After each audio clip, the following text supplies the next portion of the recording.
Simba wamekuwa na tabia moja ya hovyo sana ya kutengeneza pressure kwa waamuzi kwenye kila mchezo ambao wanakwenda kucheza na Yanga. Na juzi ndugu yangu Ahmed Ally ametoa kauli moja ya hovyo sana kwenye mpira, kusema kwamba mwamuzi akikataa goli letu ndio watajua sisi ujinga wetu ukoje, sijui vitu kama hivyo, sijui consequences zake zitakuwa kubwa sana. Ni kauli ambayo haina maana. Kwa hiyo kumekuwa na pressure kubwa sana ya waamuzi. Hawa watu wameingilia waamuzi wa nje, wakaja wao kutoka Misri na tukawafunga vile vile, si ndio bwana? Wametaka si mwamuzi gani apumzike, kaja mwingine tumewafunga vile vile. Kwa issue sio waamuzi, issue ni uwezo wenu.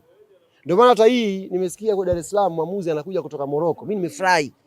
Wallahi nimefurahi. Yaani moyo wangu umekuwa na amani kwa sababu tunataka mechi ichezwe tuwashone kama ile ya Misri. Yaani watoki wapigane wenyewe, wasitafute mtu akufanyaje wakumsingizia. Hii ni tabia ambayo hatutaki kuichekea. Waamuzi ndio wale, yani waamuzi katangaza mechi.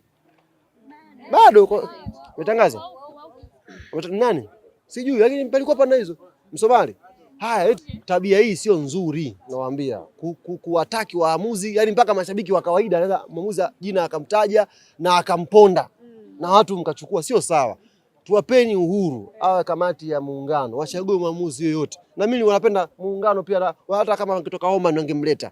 Kama muda ungekuepo, hata angetoka Oman. Kokote, yani basi nimetoka kuongea kama hiyo kitu inawasumbua, basi ichague wao.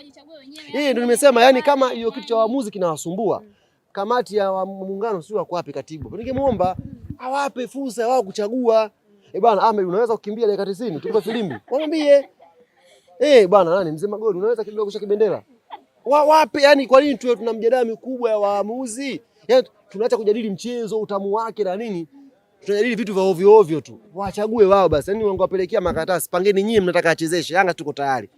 Sisi yote tuwachezesha tu. Sisi tunaamini tuna timu. Wewe ile depu umeliona, ile depu lile. Lile depu umeliona lishapoa liko vizuri. Kuna mtu alisema Okello angekuja kucheza. Kwanza ndo MVP wa mashindano. Alan Okello. Definitely.